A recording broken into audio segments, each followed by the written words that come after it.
Hi guys, welcome back to my channel. By now, I'm sure you have seen all of the video footage, a ton of audio evidence, and pictures that have been released in the Jodi Hildabrandt and Ruby Franke case this past Friday. It was a lot. And if you haven't seen it, it is available to the public. I will leave the link below to the website, but I will warn you that if you haven't viewed the images, be very careful. They are extremely graphic and disturbing. Having seen all of the evidence and images myself, I will say that I am pissed off that Ruby Franke said everything was exaggerated and that the kids shouldn't need the hospital care. They're going to be in the hospital for 3 days. So weird. It's just not necessary. Like trying to exaggerate this. And Jodi had the nerve to say that the kids did it to themselves. They inflicted these injuries upon themselves. Her logic is that, yeah, they put the ropes on and handcuffs on, but the kids did it because they tried to move and get out of them. He seemed really animated. He seems like, the pictures are going to destroy you. And I'm like, we didn't do that. We didn't do that. Those pictures we did not do. He did that to himself, yes. Did we put that on him and then he rubbed around and cut himself? Yes, but we didn't do that. Her logic tells me that she is just not right in the head and just pure evil. It's so sad that so much physical, mental, and emotional abuse was inflicted on these children, that even though the physical marks will heal, this will be with these children for the rest of their lives, and that's the saddest part of this whole thing. And this whole case is shocking. It's literally like a scary movie. If you told somebody that never heard of it about it, they would think you were talking about a scary movie, in my opinion. I want to talk about the released interviews with Kevin for a minute here. So in the first interview after Ruby is arrested, they're questioning Kevin and they ask him what he thinks of Jodi Hildabrandt, what his opinion of her is, and he says he respects her and that she is a beautiful person. Who's this female Jodi that your wife lives with? Do you know a female named Jodi? She is a therapist and a life coach, I know, and she's... Do you respect her? Do I respect her? Mm-hmm. Yeah, I think she's a very honest, truthful person, yes. Okay. That just seems weird to me because she is the one that Kevin also blames for their separation, and she is the one that ripped their family apart. Then in another interview, it's like 40 something minutes long, Kevin goes more into depth about things before all of this happened. But he explained that Jodi was possessed or something was following her. Those conferences and stuff, everything continued like that until March of 2021, when after a conference, a connections conference down in St. George, all the inner circle, all the people who were being trained as mental fitness coaches and stuff. So that was Ruby and a bunch of other people and their spouses.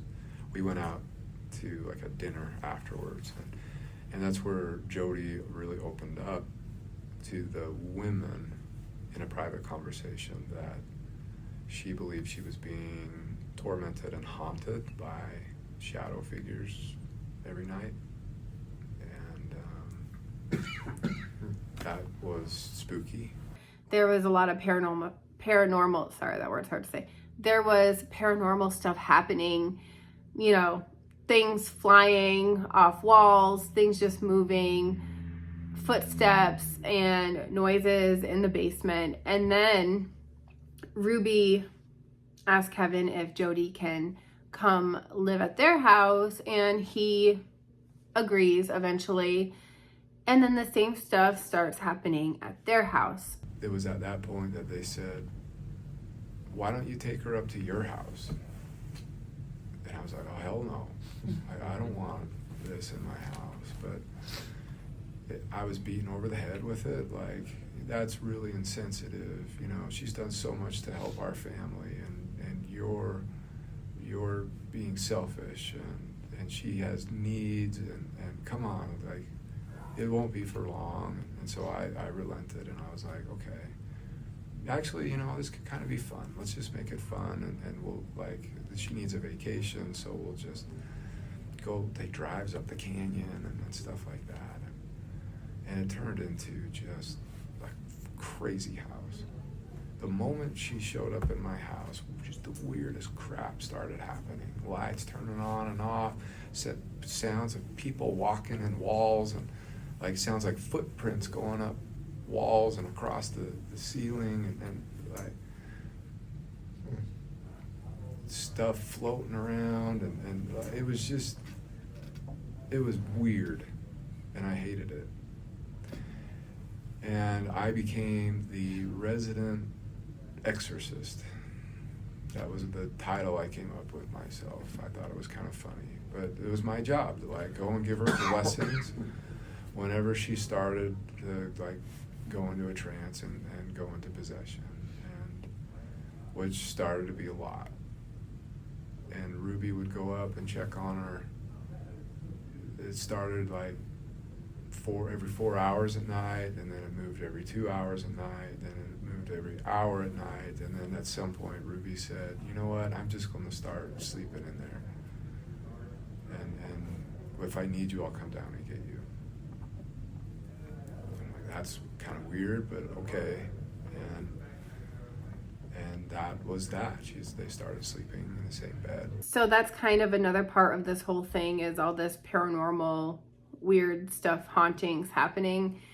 It's kind of like fluff to me, but it's there, and it is interesting. If you do want to listen to these interviews again, I will have everything linked. I will have the website linked below. I would love to, but I can't. But if I were to focus on every single piece of information and share like the whole interview, my videos would be hours long, and it's just a lot. It's a lot to take in. And with these types of stories, I find myself kind of like my brain's just kind of everywhere, and I'm like, oh, what piece should I cover? So I'm just going to try to stick to the points that I want to make, and try to get back on track here. Oh, I also want to mention that in the interview where he finds out about what happened to his kids and that his wife has been arrested, his reaction is so suspicious to me.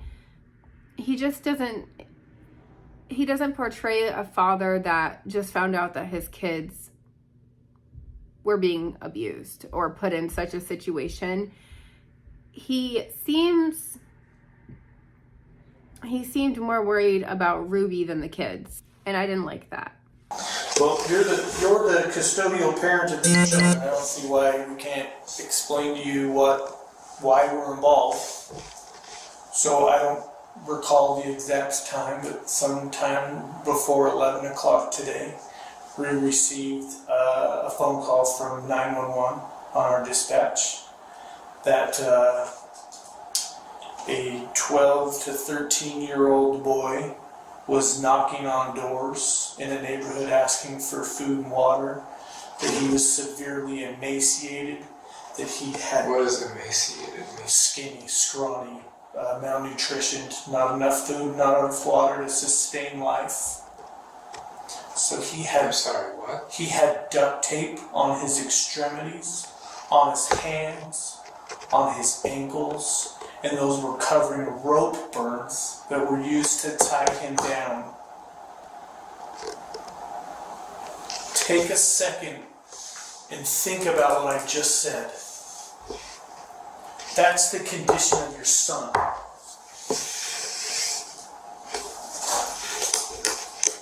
Given that information, your son was taken to the hospital. A warrant has been applied and granted by the Department of Child and Family Services to remove both from your wife's care. So no one right now is going to have access to these two children based on their physical condition. Do you understand that? I understand. Would you condone that behavior? Would I condone that behavior? That's my job. My job is to find out your knowledge of the treatment of these Based on your precious description, children. no. But again, I don't know the details, or I don't know what's going on. But as you described that sounds Horrible. Disgusting. No human being should be treated like that. Okay. That's my thoughts. But again, we might be different on that.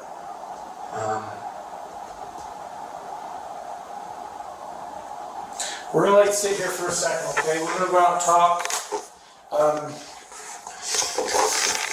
I'm not saying you're still not free to go.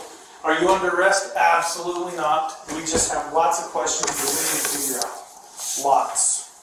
Okay? Okay, because... Your children are under medical care right now.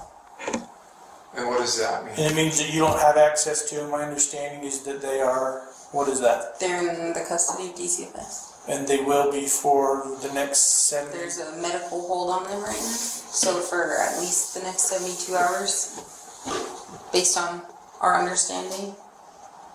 At least the next 70. They're in observation, They're- they're being watched. DCFS is going to provide you that information and they can better answer your questions along those lines. That's handled through them. Okay? So we'll be back. So I want you to think about some things though. I don't know. Listen to me. Listen to me.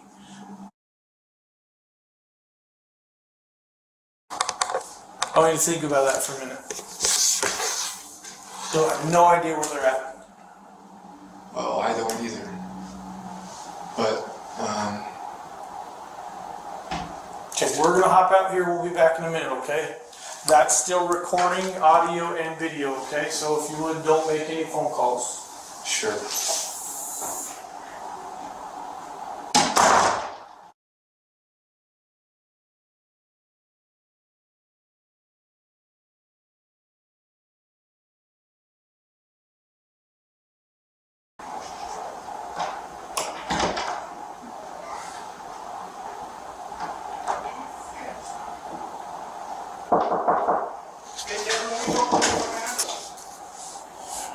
What's going to happen to my wife? I love my wife.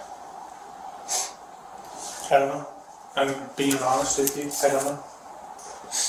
Haven't had any interview with I you. don't have those charges against my wife. Possibly.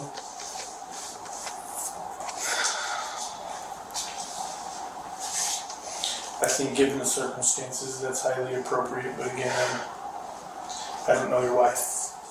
I was hoping to gain some insight from you, but I don't necessarily know that that's something you wanted to, I trust her. a road you wanted to travel down with me, so. And not without legal representation. Yeah, alright, I get it.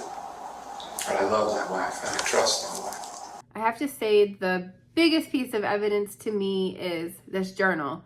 Ruby's journal entries.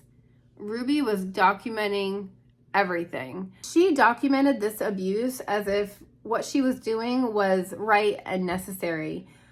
The journal shows us that, sure, maybe Jodi influenced some of what happened, but a lot of the abuse was carried out by Ruby herself. In the journal, she shares her ideas and what she thought about her children. I don't think she should be able to claim that she was influenced or brainwashed. Also, one event that she documented when her son disappears because they had him sleeping outside and he escaped one night, it shows that she knew that if anyone witnessed what was happening, she would be in jail. Sorry, not sorry. If anyone forgives or supports these women, they belong in jail right along with them. That's just where I stand. And I think that's going to be it for this video, guys. Feel free to share your thoughts in the comments below, as always, and I'll be back with another video soon. Thank you so much for watching. Bye.